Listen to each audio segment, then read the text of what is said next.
एक अथॉरिटी देखनी है अपने को इसमें, है ना, 2019 का, और ये है आपका CCPA, central consumer protection authority. ठीक है, सेंट्रल कंज्यूमर प्रोटेक्शन अथॉरिटी, केंद्रीय उपभोक्ता संरक्षण प्राधिकरण, केंद्रीय उपभोक्ता संरक्षण प्राधिकरण, शॉर्ट में इसको बोलेंगे हम CCPA। ठीक है, केंद्रीय उपभोक्ता संरक्षण प्राधिकरण या CCPA, central consumer protection authority. ठीक है, central consumer protection authority, CCPA। अब देखो, सबसे पहले अगर इसका परिचय देखें, इंट्रोडक्शन, तो याद रखें यह एक विनियामकीय संस्था है। शब्द इसी से शुरू होना चाहिए इसके लिए, विनियामकीय संस्था है। It is an regulatory body. यह एक विनियामकीय संस्था है, it is a regulatory body. ठीक है, विनियामकी मतलब नियम कानून, अनुशासनात्मक दंडात्मक कार्रवाई भी कर सकती है। रेगुलेटरी है मतलब नियमों कानूनों को लागू करवाएगी, सलाह देने वाली संस्था बस नहीं। ठीक है ना, यह एक विनियामकी संस्था है जो अमेरिका के FTA या FTC, जो भी लिखे, फेडरल ट्रेड एजेंसी या फेडरल ट्रेड काउंसिल की तर्ज पर स्थापित की गई है। ठीक है ना, इसकी स्थापना अमेरिका के FTA या FTC की तर्ज पर की गई है। It is inspired by FTA of USA। It is inspired by FTA of USA। America में भी एक फेडरल ट्रेड एजेंसी है जो इसी तरीके से काम करती है, उसी की तर्ज पर इसको बनाया गया। ठीक, यह उपभोक्ता संरक्षण अधिनियम 2019 के धारा 10 में वर्णित है। It is mention in section 10 of consumer rights protection act 2019। यह उपभोक्ता संरक्षण अधिनियम 2019 की धारा 10 में वर्णित है, सेक्शन 10। ठीक है, धारा 10 में इसको बताया गया है। देखें, जो कंज्यूमर राइट प्रोटेक्शन एक्ट 2019 है वो 2 बार लागू किया गया, मतलब उसके कुछ प्रावधान को पहले, कुछ प्रावधान को बाद में। इसका एक हिस्सा जो है 20 जुलाई 2019 को लागू किया गया, जबकि पूरा एक्ट जो है आपका 9 अगस्त 2019 को लागू किया गया था। समझ रहे हैं? उपभोक्ता संरक्षण अधिनियम 2019 का आंशिक रूप से, है ना, को आंशिक रूप से 20 जुलाई 2019 को, जबकि पूर्ण रूप से 9 अगस्त 2019 को लागू किया गया। ठीक है, consumer right protection act 2019 were partially implemented on 20th July 2019 and completely implemented on 9th of August 2019। 20 जुलाई 2019 को आंशिक रूप से, जबकि 9 अगस्त 2019 को इसको पूर्ण रूप से लागू किया गया। तो क्यों बता रहा हूं मैं आपको, 20 जुलाई 2019 को इस अधिनियम की धारा 10 को लागू किया गया था। On 20th July 2019 section 10 of this act were implemented. 20 जुलाई 2019 को इस अधिनियम की धारा 10 को लागू किया गया था। Section 10 of this act were implemented on 20th जुलाई 2019। ठीक है ना, धारा 10 को मतलब सबसे पहले यही प्रावधान लागू किया गया, और इसके तहत 24 जुलाई 2019 को CCPA की स्थापना कर दी गई है। 20 जुलाई 2019 को यह अधिनियम, इस अधिनियम का सेक्शन 10 लागू किया गया। Section 10 provisions about the CCPA and the CCPA established on 24th of July 2019। 24 जुलाई 2019 को सीसीपीए की स्थापना कर दी गई। याद रखें, इसका मुख्यालय नई दिल्ली में है। ठीक है, इसका मुख्यालय नई दिल्ली में है।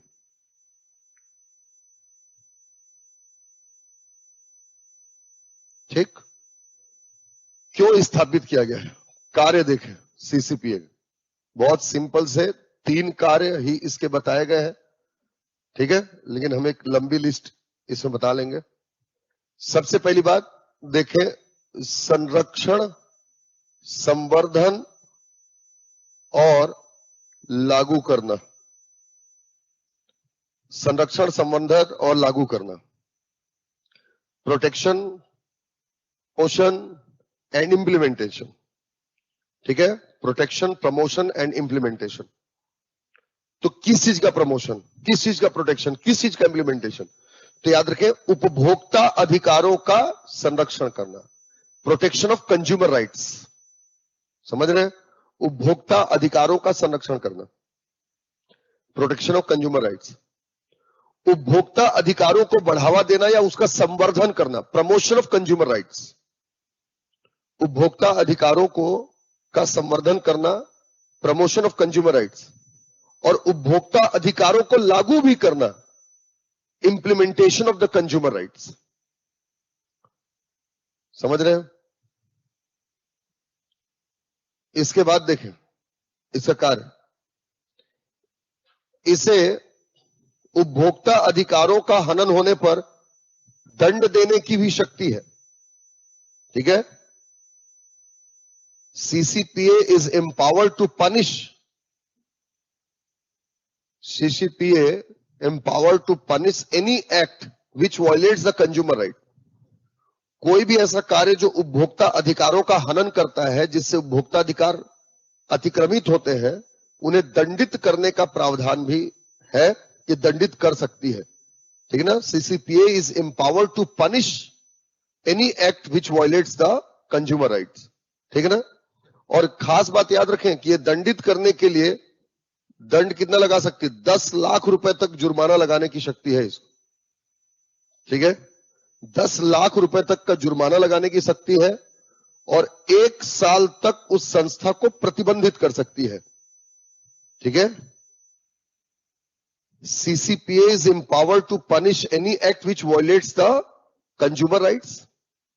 ठीक है, it is empowered to impose 10 lakhs rupees of penalty, 10 lakhs rupees of penalty, and ban any institution of being accused for violation of the consumer rights. मतलब 1 साल तक के लिए किसी संस्था को बैन भी कर सकती है, 10 लाख रुपए तक का जुर्माना भी लगा सकती है। ठीक है ना? ये इसकी शक्ति है, इसलिए इसको रेगुलेटरी बॉडी भी कहा गया। डिसिप्लिनरी एक्शन ले पा रही है ना, तो जिसके पास डिसिप्लिनरी एक्शन लेने का, दंड देने का शक्ति हो, उसी को क्या बोलते हैं? विनियामकीय संस्था। तो ये एक आपका रेगुलेटरी बॉडी है। समझ में आया? तो ये इस तरीके से इसका कार्य होगा।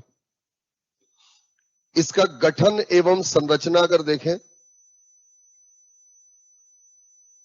ठीक है, गठन एवं संरचना, तो याद रखें इसका गठन केंद्र सरकार करती है। ठीक है, it is established by the union government, केंद्र सरकार इसका गठन करेगी। ठीक, इसकी संरचना अगर हम देखें तो संरचना में 2 इसकी शाखाएं हैं, एक आपका कार्यकारी या प्रशासनिक शाखा है, एडमिनिस्ट्रेटिव बॉडी इसकी, और एक आपका अन्वेषण शाखा है। ठीक है, कार्यकारी शाखा और अन्वेषण शाखा। गठन केंद्र सरकार करती है और इसकी संरचना अगर हम देखें, इसका स्ट्रक्चर देखें, it has the 2 branches, first administrative branch and second is investigation branch, अन्वेषण शाखा। प्रशासनिक शाखा वहां जगह नहीं है, मैं यहां लिख रहा हूं, देखो आप उसी के आगे लिख सकते हो। जैसे प्रशासनिक शाखा है, तो प्रशासनिक शाखा में एक मुख्य आयुक्त होगा और 2 आयुक्त होंगे। ठीक है, administrative branch shall be consist of a chief commissioner and 2 commissioners. ठीक है, chief commissioner and 2 commissioners. Chief commissioner प्रशासनिक शाखा का प्रमुख होगा और 2 क्या होंगे, आपका कमिश्नर होंगे।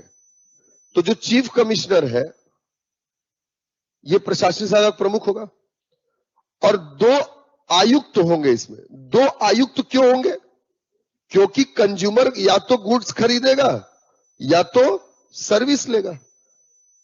तो वस्तु एवं सेवाओं से संबंधित एक एक आयुक्त होंगे। एक आयुक्त वस्तु संबंधित अपराधों को देखेगा और एक आयुक्त सेवा संबंधित अपराधों को होगा। मतलब commissioner for goods, commissioner for services, ऐसे होंगे। और चेयरपर्सन क्या होगा आपका इसमें? Chief commissioner. आ रहा समझ में? ठीक है ना? तो मुख्य आयुक्त और 2 आयुक्त होंगे प्रशासनिक शाखा। अन्वेषण शाखा देखें, अन्वेषण, तो अन्वेषण शाखा का प्रमुख जो होगा आपका डीजी होगा, डायरेक्टरेट जनरल। ठीक है, अन्वेषण शाखा प्रमुख डीजी होगा, जबकि 2 एडीजी होंगे। ठीक है ना, एडिशनल डायरेक्टरेट जनरल। 2 एडीजी होंगे, सेम वही कॉन्सेप्ट, एक गुड्स के लिए एक सर्विस के लिए। सही बात? तो ये इनकी संरचना, कार्य और गठन है। ये आपको 2019 के एक्ट में इतना पता होना चाहिए था। और याद रखिए जो सीसीपीए है ये फंक्शन करता है आपका केंद्रीय उपभोक्ता मामलों के मंत्रालय के अंतर्गत। ठीक है, ministry of consumer affairs of union government. समझ में आया? उपभोक्ता मामलों के मंत्रालय के अंतर्गत कार्य करेगा ये। समझ गए? तो ये था आपका 2019 का सीसीपी।